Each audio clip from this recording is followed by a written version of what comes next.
एक समय की बात है। हरे भरे जंगल के बीचों बीच बसे एक शांतिपूर्ण गांव में सिद्धार्थ नाम का एक युवक रहता था। सिद्धार्थ जिज्ञासु और आत्मनिरीक्षण करने वाला था। वह लगातार जीवन के गहरे सवालों के जवाब ढूंढता रहता था। वह प्रकृति को समझने के लिए उत्सुक रहता था। मन और आंतरिक शांति प्राप्त करने का मार्ग खोजा। एक दिन सिद्धार्थ ने पास के पहाड़ के ऊपर रहने वाले एक बुद्धिमान बौद्ध भिक्षु के बारे में सुना। यह बौद्ध भिक्षु ध्यान और मन पर नियंत्रण और अपने गहन ज्ञान के लिए जाना जाता था। उनसे सीखने की संभावना से प्रेरित होकर सिद्धार्थ भिक्षु से मिलने और ध्यान के रहस्यों को जानने के लिए यात्रा पर निकल पड़े। कई दिनों तक ऊबड़ खाबड़ इलाकों में ट्रैकिंग करने और कई चुनौतियों का सामना करने के बाद सिद्धार्थ आखिरकार पहाड़ की चोटी पर पहुंच गए। वहां उन्होंने श्रद्धेय भिक्षु को शांत ध्यान मुद्रा में बैठा पाया। उनके चेहरे से शांति झलक रही थी। सिद्धार्थ विनम्रता के साथ भिक्षु के पास पहुंचे और ध्यान पर मार्गदर्शन मांगा। भिक्षु ने नम्र दृष्टि से सिद्धार्थ का स्वागत किया और एक कहानी सुनानी शुरू की। उन्होंने एक उग्र नदी के बारे में बात की जो जंगल के मध्य से होकर बहती थी, जो अपने साथ सांसारिक इच्छाओं और विकर्षणों की अशांति लेकर आती थी। भिक्षु ने समझाया कि नदी अनियंत्रित मन का प्रतीक है जो लगातार बाहरी प्रभावों द्वारा खींचा जाता है। फिर उन्होंने नदी के ऊपर तैरते हुए एक कमल के फूल का वर्णन किया जो उसके शोर से अछूता था।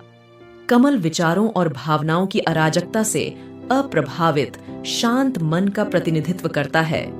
भिक्षु ने इस बात पर जोर दिया कि सच्चा ध्यान और मन पर नियंत्रण अपने भीतर उस आंतरिक कमल को खोजने के बारे में है।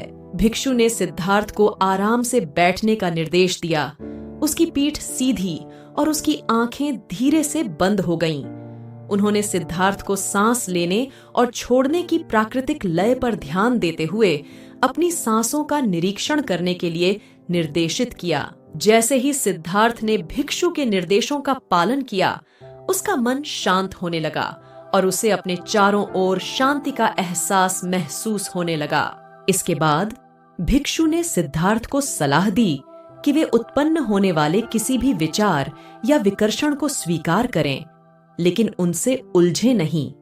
इसके बजाय उन्होंने सिद्धार्थ को उन्हें आकाश में बादलों की तरह गुजरने देने के लिए प्रोत्साहित किया, जिससे उनका ध्यान उनकी सांसों के कोमल प्रवाह पर वापस आ गया। समय के साथ सिद्धार्थ का मन विचारों की नदी के बीच कमल के फूल की तरह लचीला और अविचल हो गया।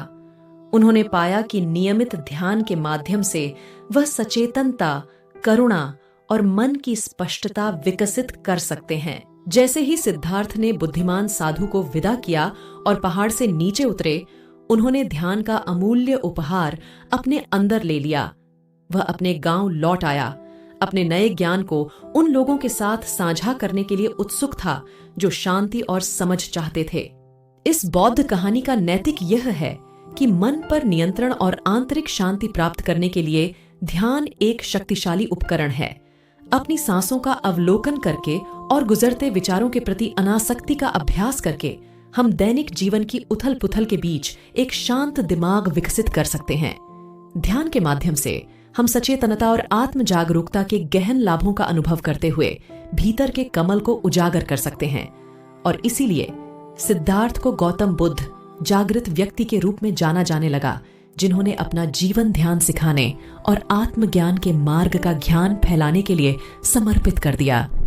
उनकी शिक्षाएं आज भी अनगिनत व्यक्तियों को प्रेरित करती हैं, हमें याद दिलाती हैं कि आंतरिक शांति का सच्चा मार्ग हमारे भीतर ही निहित है।